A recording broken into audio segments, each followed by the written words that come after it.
Alright, so this cut is going to be a lot more about the shear work and the sectioning than it is the clipper work. We're going to get to the clipper work at the end, but you guys can see my man has a bad receding hairline. Hate to talk about it, Logan, but it happens to the best of us. So we're going to section from the growth pattern in the back or the crown up to the recession.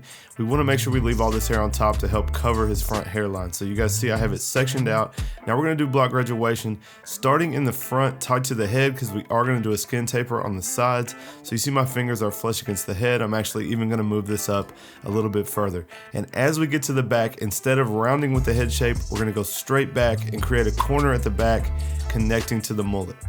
This is a lot like the haircut I got when I was in Chicago. If you guys didn't see that video, go check it out. My man CJ the barber hooked me up.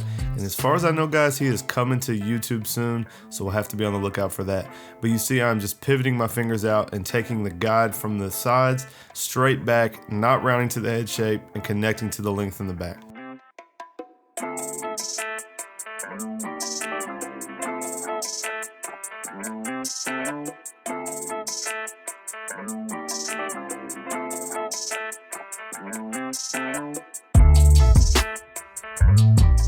Now I'm going to take this top section. Part of this hair I connected to when I was cutting the sides. You guys will see the short part on the very end. And we're going to take this square straight across in the back, creating a guide.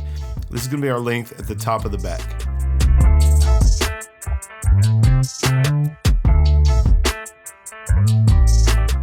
Now that we have our guide, he wants to maintain as much length, as much mullet as he can.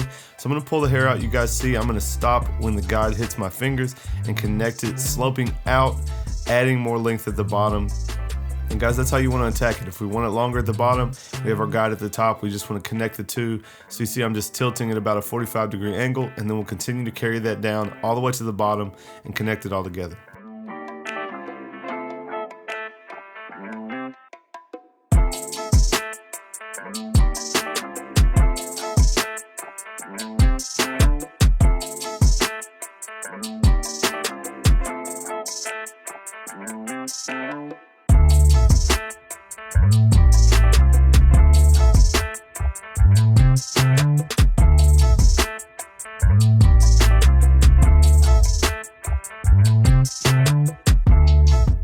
Now that that's all done, I'm going to comb everything down and just clean up the very bottom perimeter and make sure that it's nice and neat.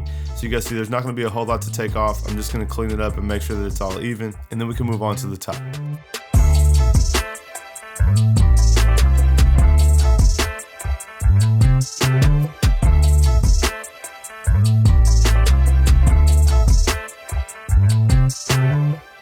Now we're going to comb it straight down the middle. More or less, I'm going to find where it splits naturally and take it to each side. Guys, we're going to take all this length over to the sides, connect it to the same perimeter that we created at the very beginning. You see I am lifting it a little bit, elevating a little bit so it's not so heavy. And as we get to the front, because he does have the receding hairline, you can see I'm tilting out and adding some length in the front.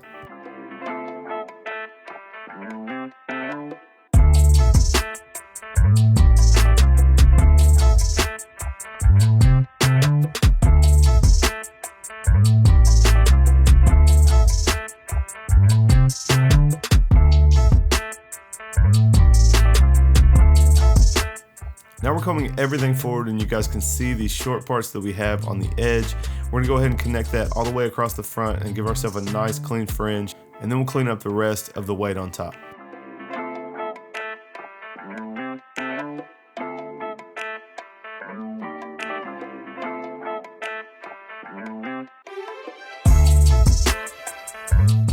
Now you guys see this heavy part right in the middle. That is because everything has come forward and all that heaviness is laying at the very front. He doesn't have any hair in the corners, so to make that match, we're just gonna lighten up that middle section.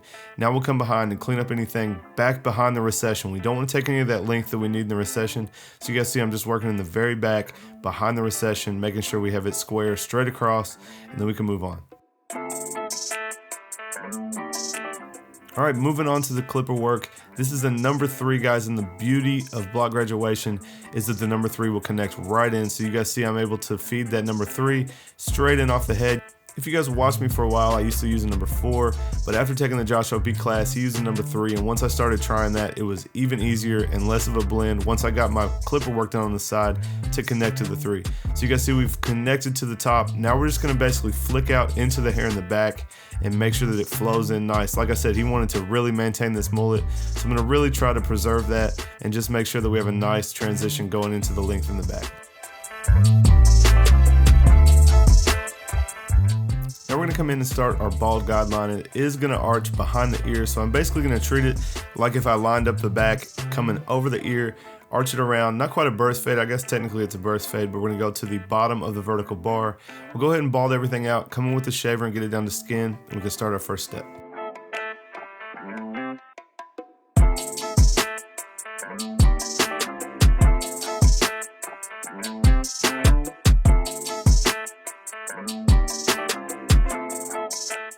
Now for the first step, the lever is all the way open. This is the Stylecraft Rebel. It does have an alpha lid on it. I know you guys have been asking, but guys, this is the Rebel from Stylecraft, and man, I have been absolutely loving this clipper. I have the stretch bracket on it with the fusion blade.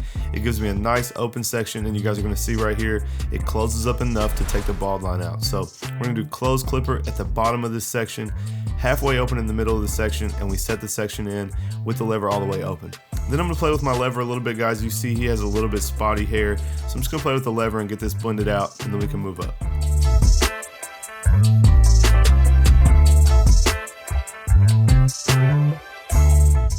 Now just to make sure I have a nice panel to fade into, I'm gonna go ahead and take a number 2 closed, and I'm gonna connect to the 3 that we started with.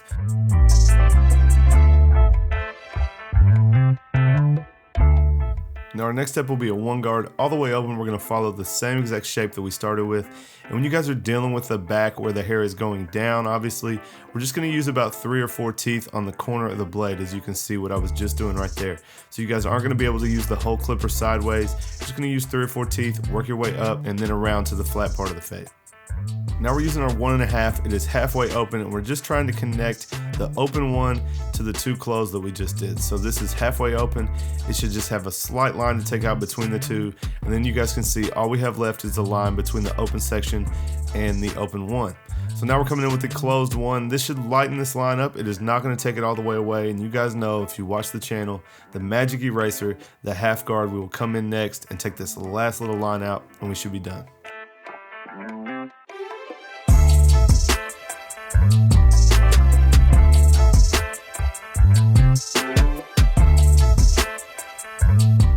So now I see a couple spots I didn't like, so I'm gonna come back in with my open one, then close it up, back to the half guard if I need. Guys, this is how we polish it out, and don't move on until you're happy with it. Of course, a lot of times I get asked how to get faster. If you guys are new, be okay with a haircut you can get done in 30 or 40 minutes, but if you see something you wanna take out, there's no problem with going back in and cleaning that up. Now we're just gonna edge up his vertical bar. Obviously we cut the C-cup off, and you guys stay tuned till the end. I'm gonna do something a little bit crazy. You guys gotta check it out and let me know what you think.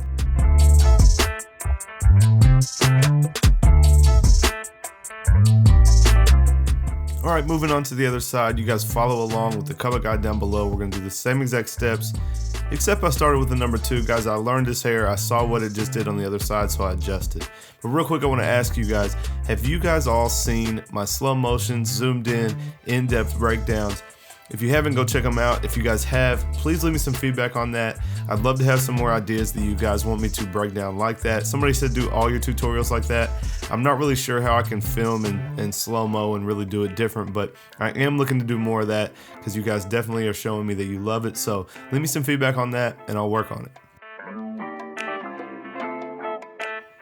Alright guys, we are going to enhance his vertical bars. This is 245 black brown, and while I was at it, I just had a crazy idea.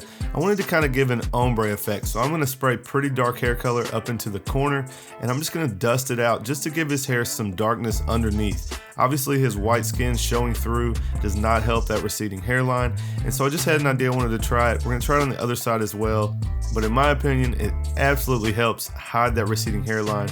You guys will have to let me know when you see the finished product.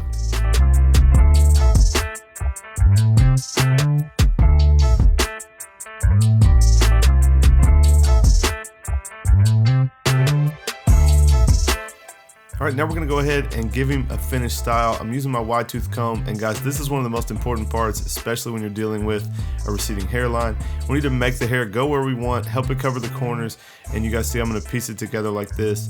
The wide tooth comb kind of helps do that. But man, you guys check out those corners where I airbrushed underneath it. Honestly, to me, from this angle, it looks the same all the way across. I think that drastically helped.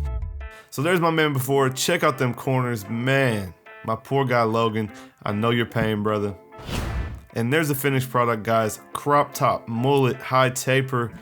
Kind of a complicated shear work haircut, but I hope you guys took something away from it. If you guys liked it, smash that thumbs up down below. Leave me a comment and let me know what you think about some of these techniques. Make sure you guys subscribe and turn your bell notifications on. I got another breakdown video coming out soon. As always, I appreciate you guys watching. I'll catch you next time.